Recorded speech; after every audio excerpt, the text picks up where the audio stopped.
आप सोचते हैं कि अब मैंने कुछ कर लिया है, अब मैंने अपने बच्चे को फौरन भेज दिया है, और वहां से न्यूज आती है कि आपके बच्चे का एक्सीडेंट हो गया है, क्योंकि शैतान बीज के ऊपर हमला करता है, आपके बिजनेस के ऊपर हमला करता है, आपकी सेहत के ऊपर हमला करता है। वचन कहता है कि जो खुदा से दूर होगा शैतान उस पर हमला करता है। ये नहीं कि परमेश्वर उस पर हमला कर रहा है, परमेश्वर दुख नहीं देता। आप अपने बच्चों को दुख नहीं देते, आपके बच्चे आपसे दूर भी हो जाए तो आपको दुख नहीं देते, लेकिन आप अपने बच्चों की सुरक्षा नहीं कर पाते जब बच्चे आपसे दूर होते हैं। जब आप परमेश्वर से दूर हो जाते हैं, जब आप दुनिया के पाप में चले जाते हैं, व्यभिचार में चले जाते हैं, चोरियां करने लगते हैं, कुंडियां डालने लगते हैं, अलग अलग प्रकार के आप गलत काम करने लगते हैं, तो बाइबल में लिखा है आप परमेश्वर की दृष्टि में आप पापी बन जाते हैं। जब आप पापी हो जाते हैं तो शैतान के पास अधिकार होता है कि वो आपके बीजों के ऊपर हमला कर सके और आपके ऊपर अटैक कर सके। लोग बोलते हैं अगर परमेश्वर जिंदा है तो हॉस्पिटलों में लोग मर क्यों रहे हैं? अगर परमेश्वर जिंदा है तो इसका इकलौता बेटा कैसे मर गया? इसके अभी 3 महीने पहले शादी हुई थी, ये कैसे मर गया? परमेश्वर ने उसे नहीं मारा, शैतान ने उसे मारा है। जब हम प्रभु से दूर होंगे तो परमेश्वर की सुरक्षा फिर हमारे जीवन में काम नहीं करती। जो परम प्रधान के छाए हुए स्थान में बैठा रहेगा वो सर्वशक्तिमान की छाया में ठिकाना पाएगा, लेकिन वही ठिकाना पाएगा जो उसके छाए हुए स्थान में बैठा होगा। अगर हम परमेश्वर से दूर हैं तो शैतान हमारे बीजों के ऊपर हमला करता है। वो नहीं चाहता हमारे बच्चे नशों से आजाद रहें, वो नहीं चाहता हम बीमारियों से आजाद रहें, वो ये चाहता है कि हमेशा हमारे फाइनेंस के ऊपर अटैक होता ही रहे, हम कभी घर ना बनाने पाए, ब्लेसिंग ना लेने पाए, हमारे बच्चे कभी आजाद ना होने पाए, हम बीमारियों से रहित होने, वो कभी नहीं चाहता शैतान। वो चाहता है कि हम फंसे रहें। और बाइबल कहती है परमेश्वर जो प्रेमी परमेश्वर है, जो पिता है, जो आपकी तरह, जो जब एक पिता अपने बच्चे के लिए जान तक देने के लिए आ जाता है, वो परमेश्वर आपके छुटकारे का इंतजाम करता रहता है और वो आपको छुटकारा देना चाहता है। वो आपके बीजों को नष्ट होने से बचाना चाहता है। जिस तरह गिदोन को उसने चुना, पुराने समय में उसने मूसा को चुना। मूसा पूरी इजरायली कौम को, 20 लाख के करीब लोग थे, पूरी इजरायली कौम को चमत्कारों के द्वारा उन्हें वापस ले आया। परमेश्वर ने गिदोन को चुना। वचन कहता है कि जब परमेश्वर ने गिदोन को चुना तब भी इजरायली दुखी थे, क्योंकि वो परमेश्वर से दूर हो चुके थे। परमेश्वर से दूर थे तो शैतान ने बीजों पे हमला किया और इजराइलियों ने फिर परमेश्वर की दुहाई दी। जब इजरायली परमेश्वर की दुहाई देने लगे कि पिता हमें बचा, हमने पाप किया है, आगे से पाप नहीं करेंगे, आगे से कोई गुनाह नहीं करेंगे, बाइबल कहती परमेश्वर ने गिदोन से बात की। परमेश्वर ने कहा गिदोन, 8 आयत में लिखा यहोवा ने इजराइलियों के पास एक नबी भेजा जिसने कहा इजराइल का परमेश्वर यहोवा यूं कहता है कि मैं तुमको मिस्र से ले आया और दास्तव के घर से निकाल ले आया। मैंने तुमको मिस्रियों के हाथ से, जितने तुम पर अंधेर करते थे, सबों के हाथ से छुड़ाया कि उनको तुम्हारे सामने से बरबस निकाल कर उनका देश तुम्हें दे दिया। मैंने तुमसे कहा मैं तुम्हारा परमेश्वर यहोवा हूं। एमोरी लोग जिनके देश में तुम रहते हो उनके देवताओं का भय ना मानना, परंतु तुमने मेरा कहा नहीं माना। यहोवा का दूत बांज वृक्ष के नीचे बैठ गया जो ओपरा में अबीएजेर अबीएजरी योआश का था, और उसका पुत्र गिदोन एक दाखरस के कुंड में गेहूं इसलिए झाड़ रहा था कि उसे मिधानियों से छुपा रखे। यहोवा ने के दूत ने दर्शन देकर कहा गिदोन से, हे शूरवीर सूरमा, यहोवा तेरे संग है। गिदोन ने उससे कहा, हे मेरे प्रभु विनती सुन, यदि यहोवा मेरे संग होता तो क्या हम पर यह विपत्ति पड़ती? जितने आश्चर्य कर्मों का वर्णन हमारे पुरखा कहकर करते थे कि यहोवा हमें मिस्र से छुड़ा नहीं लाया, वो कहां रहे? अब तो यहोवा ने हमको त्याग दिया है और मिधानियों के हाथ में कर दिया है। तब यहोवा ने उस पर दृष्टि करके कहा, अपनी इसी शक्ति पे जा, तू इजराइलियों को मिधानियों के हाथ से छुड़ाएगा। क्या मैंने तुझे नहीं भेजा? ऊंची आवाज से बोलो हालेलुया, ऊंची आवाज से बोलो हालेलुया। तो वचन कहता है कि उस दूत के सामने गिदोन ने भेंट को रखा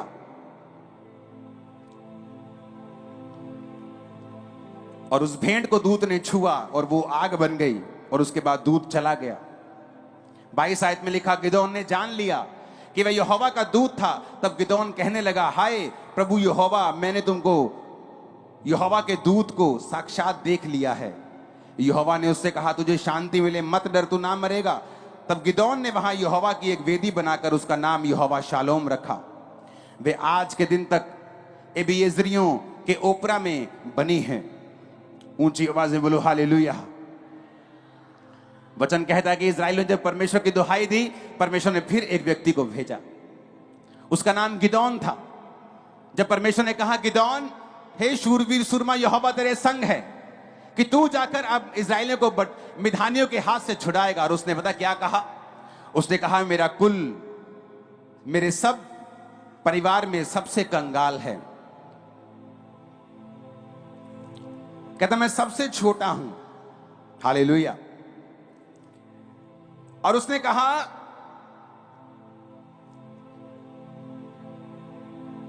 कि मैं छोटा तो हूं, कि मेरा परिवार, कहता सब मेरे कुलों में से सबसे छोटा है। साडा मतलब साडा परिवार जड़ा सारे रिश्तेदारां चों सब तो गरीब है कहता। और कहता मैं अपने परिवार में सबसे छोटा हूं। कहता मैं ऐसे कैसे कर सकता हूं? वचन कहता है, आपको लगता है कि मैं गरीब हूं, मैं कमजोर हूं, क्या परमेश्वर मेरी आवाज को सुनेंगे? मेरे पास कोई पैसा नहीं है, क्या मेरी आवाज सुनी जाएगी? आप जहां भी जिस कोने में बैठे हों, वचन ये बात कहता है। वचन कहता है कि मैंने जगत के निर्बलों को चुन लिया, मैंने जगत के तुच्छों को चुन लिया, जिनको लोगों ने रिजेक्ट कर दिया जात पात के नाम के ऊपर, गरीबी के नाम के ऊपर, रंग के नाम के ऊपर, कद के नाम के ऊपर। उसने कहा जो तुच्छ हैं मैंने उन्हें चुन लिया और उन्हें इतना बड़ा किया कि जो अपने आप को कुछ समझते हैं उन्हें शर्मिंदा करने के लिए। परमेश्वर ने कहा, क्या तुम नहीं जानते परमेश्वर ने जगत के निर्बलों को, तुच्छों को, बीमारों को, गरीबों को चुन लिया? उसने आपको चुन लिया। आज आप छुटकारा देंगे भी अपने घराने में, और आज लेकर भी खुदा से जाएंगे यीशु मसीह के नाम में। हालेलुया। समय समय के ऊपर परमेश्वर अपने पिता वाला प्रेम हम पर जाहिर करता आया है। वो सिर्फ अभी से ये परमेश्वर का काम शुरू नहीं हुआ। ये परमेश्वर की आत्मिक जीवन जो है, ये मसीहियत आप कह सकते हो, आप यहोवा पिता का प्रेम कह सकते हो, ये अभी जाहिर नहीं हुआ 2000 साल पहले, ये पहले से चलता आ रहा है। जब जब इस्राएलियों ने दुहाई दी, परमेश्वर ने अपने लोगों को खड़ा किया है। उसने मूसा को खड़ा किया, उसने गिदौन को खड़ा किया। जब जब लोगों ने मन फिरा लिया कि ठीक है, आज से हम ये काम नहीं करेंगे, आज से गुनाह नहीं करेंगे, आज से परमेश्वर की ओर मुड़ेंगे, आज से व्यभिचार नहीं करेंगे, आज से गलती नहीं करेंगे, आज से पाप नहीं करेंगे, आज से शराब नहीं, नशे नहीं पिएंगे, आज से परमेश्वर के पीछे चलेंगे, तौबा कर ली, बाइबल कहती है। तो वचन कहता है कि वो किसी भी टाइम के हों, वो यीशु मसीह के जन्म के 1593 साल पहले हो, वो यीशु मसीह के जन्म के 1100 साल पहले गिदौन के टाइम में हो, या वो आज के समय में हो, परमेश्वर ने छुटकारा देगा। ये यीशु मसीह का वायदा है। यशाया 61 उसकी 1 से 3 आयत के बारे में, यीशु मसीह के बारे में लिखा है। वो प्रेमी परमेश्वर है। वो पुराने समय में भी प्रेमी परमेश्वर था। वो 1500 साल यीशु मसीह के जन्म के पहले भी प्रेमी था, यीशु मसीह के जन्म के बाद भी वो प्रेमी परमेश्वर है।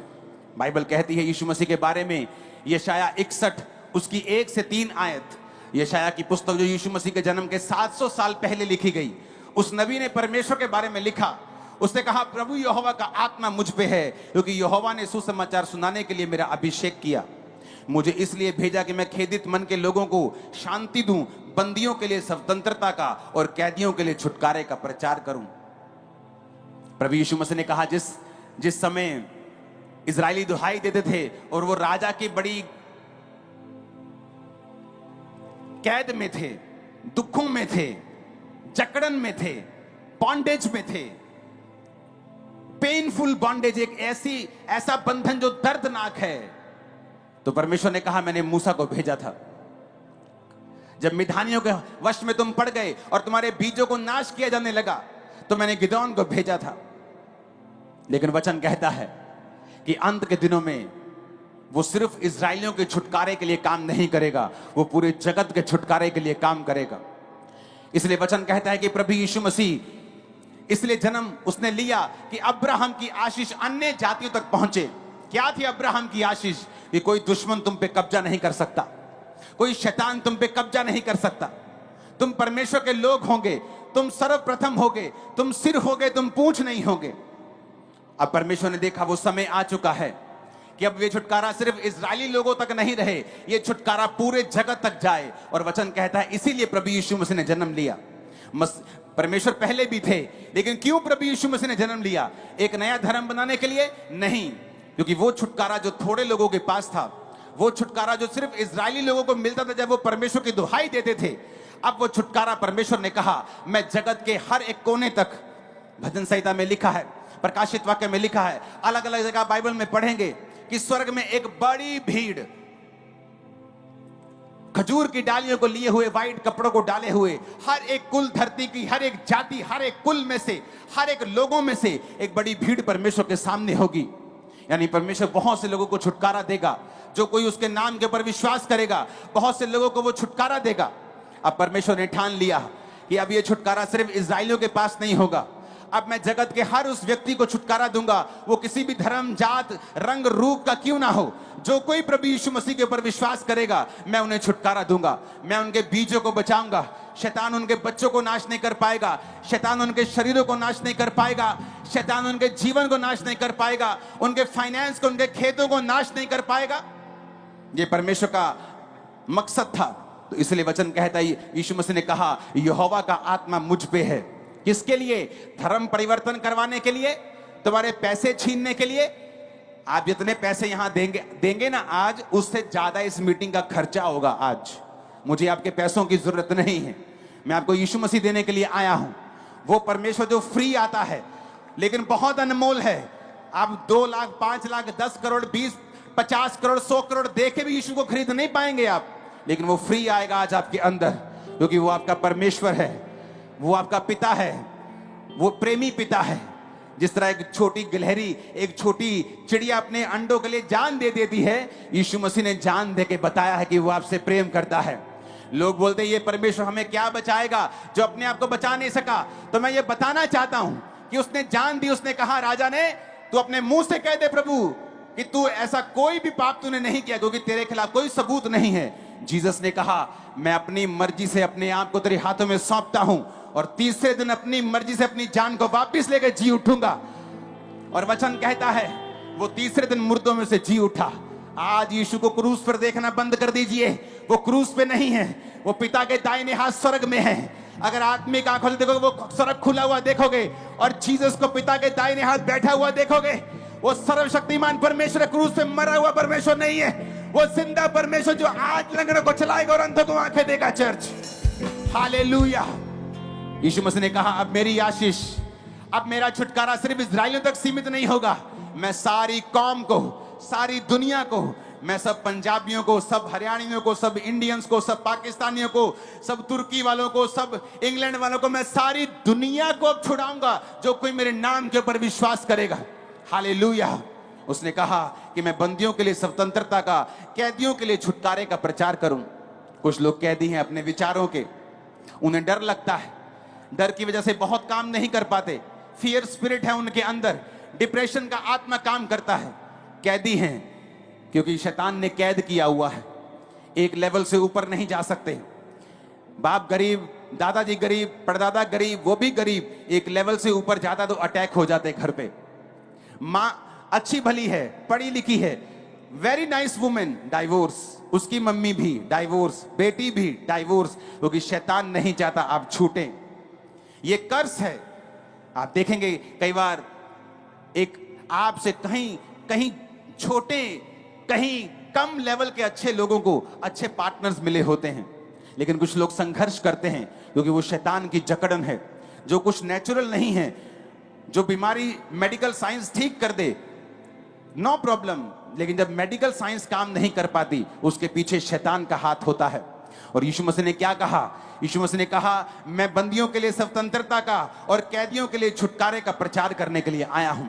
जब आप यीशु मसीह को ग्रहण करेंगे, अगर आज आप बोलेंगे कि प्रभु यीशु मसीह तो मेरा उद्धार करता और मेरा परमेश्वर है, आप किसी धर्म को चेंज नहीं कर रहे हैं, आप धार्मिकता को अपने अंदर ले रहे हैं, यीशु को अपने अंदर ले रहे हैं, तो वचन कहता है वो आपको छुटकारा देगा। 2 आयत में लिखा है, यहोवा के प्रसन्न रहने के वर्ष का, हमारे प्रभु के पलटा लेने के दिन का मैं प्रचार करूं और विलाप करने वालों को शांति दूं। बाइबल कहती वो शांति देने के लिए आया। मैं ऐसे परिवारों को जानता हूं जिनके बच्चों की मृत्यु हो गई और वो पागल हो गए थे, अपने जीवन को खत्म करने के लिए तैयार थे। लेकिन जब यीशु मसीह उनकी जिंदगी में आए, एक नई लाइफ उनको परमेश्वर ने दी है। यीशु मसीह ने कहा, मैं विलाप करने वालों को शांति देना चाहता हूं। तीसरी आयत में लिखा, ताकि सिय्योन के विलाप करने वालों के सिर पर राख दूर करके एक सुंदर पगड़ी बांधूं। ये आयत आप सभी को जय मसीह की दोस्तों, मेरा नाम है रोहित कुमार। आप देख रहे हैं सच्ची और भक्ति चैनल में आप सभी का स्वागत करता हूं। दोस्तों, आप सभी लोगों के बीच में लेके आ चुका हूं। दोस्तों, आपने वीडियो के पहले अंकुर नरूला जी की प्रार्थनाएं सुनी होगी, क्योंकि मेरे प्रियो उनकी प्रार्थनाएं जो हैं वो सामर्थ्य से भरी होती हैं। और आज हमारे सभी मसीह समाज के और सभी मसीह लोगों को इन सब चीज़ों को करने से उनके जीवन में विश्वास बढ़ता है, प्रभु उनको आशीषित करता है, प्रभु उनके जीवन के सारे दुख और तकलीफ़ों को दूर करता है और परमेश्वर उनको आज़ाद करता है। तो यहाँ पे परमेश्वर का वचन कहता है। दोस्तों, मैं आज आप सभी लोगों के बीच में मैं भी एक छोटी सी प्रार्थना प्रस्तुत करना चाहता हूँ, ताकि आप लोग भी मेरी प्रार्थना को सुनो और प्रभु से आप लोग महिमा करो, विश्वास करो और प्रभु आपके जीवन में एक नया आशीष दे और प्रभु आपको बहुत सारी समस्याओं से आज़ाद करवाए। तो चलिए दोस्तों, सबसे पहले वचन की ओर चलते हैं। यहाँ पे लिखा हुआ है दोस्तों, सर्वप्रथम हमें अपने जीवन में प्रार्थना करते समय क्या करना है? हमें विश्वास और निष्ठा के साथ प्रार्थना करना है। हम किसी भी कहीं भी जा कर के प्रार्थना कर सकते हैं। दोस्तों, आप जंगल में जा कर के प्रार्थना कर सकते हैं, आप कहीं भी बैठ कर के प्रार्थना कर सकते हैं। बस आपके अंदर क्या होनी चाहिए? विश्वास और निष्ठा होनी चाहिए। और जो व्यक्ति अपने जीवन में विश्वास और निष्ठा के साथ प्रार्थना करता है, प्रभु उसकी प्रार्थनाओं को सुनता है। प्रभु उसके जीवन की बहुत सारी समस्याओं और बहुत सारी प्रॉब्लमों को बताता है और उसके जीवन के सारे दुख और तकलीफ दूर कर देता है। और प्रभु का वचन कहता है कि सर्वशक्तिमान परमेश्वर का कहना है कि जो कोई व्यक्ति अपने जीवन में विश्वास को बना करके अपने जीवन में अटूट विश्वास रखेगा, वो परमेश्वर उसको बहुत सारी चीज़ों से बहुत सारी तरक्की में आगे ले जाएगा। क्योंकि मेरे प्रियो, प्रभु का वचन यहाँ पे कहता है कि बाइबल हमें बताती है कि परमेश्वर हमें विश्वास से प्रार्थना करने की प्रेरणा देता है। और जब हम अपने दिल में पूरी निष्ठा और विश्वास के साथ प्रार्थना करते हैं, तो परमेश्वर हमारी प्रार्थनाओं को सुनता है। और परमेश्वर यहाँ पे वचन बताता है, मत्ती की पुस्तक अध्याय 21 और 22 में कहलाता है, जो कुछ तुम प्रार्थना करते समय विश्वास से मांगोगे, जो कुछ भी तुम विश्वास करते समय और प्रार्थना और निष्ठा के साथ मांगोगे, तो प्रभु कहता है कि वो सर्वशक्तिमान परमेश्वर तुम्हें हर एक चीज़ सफलता देगा और संपूर्ण मन से पूर्ण करेगा। और तुम अपने जीवन में जो भी चीज़ से निराश रहते हो, हताश रहते हो, परेशान रहते हो, तो प्रभु आपको बहुत सारी समस्याओं से बचाएगा। और यहाँ पे परमेश्वर का वचन कहता है कि हर एक मसीह भाई बहनों को अपने जीवन में क्या करना चाहिए? मन की शुद्धता और खेद के साथ प्रार्थना करना है। प्रभु कहता है, जो कोई व्यक्ति अपने जीवन में मन की शुद्धता के साथ प्रार्थना करेगा और आपके अंदर खेद होना चाहिए, यानी कि आप कोई गलती करो या आपके अंदर कोई मिस्टेक हो जाए, तो आपको खेद होना चाहिए कि हे सर्वशक्तिमान परमेश्वर, मुझसे कोई गलती हुई है, और उसके लिए आपको खेद होना चाहिए। और परमेश्वर कहता है कि आप जो कुछ भी मांगोगे, प्रभु आपको सफलतापूर्वक आपका हर एक काम को सफल करेगा। और आप अपने जीवन में कभी भी निराश और हताश और परेशान और आपके जीवन में कभी भी कोई प्रॉब्लम नहीं आने वाली है, क्योंकि वो सर्वशक्तिमान परमेश्वर आपको सामर्थ, आपको ताकत और आपको बल और हर एक चीज़ संसारिक परंपराओं से आपको लैस कर देगा। और परमेश्वर कहता है कि जो कोई व्यक्ति अपने जीवन में संसारिक परंपराओं में पड़ेगा, जैसे कि वो लोग अपने जीवन में आज देवी देवताओं की पूजाओं में और तमाम के प्रकार के पाखंडों में पढ़ करके अपने कामों को करते हैं। लेकिन मेरे प्रियो, प्रभु कहता है कि जो कोई व्यक्ति अपने जीवन में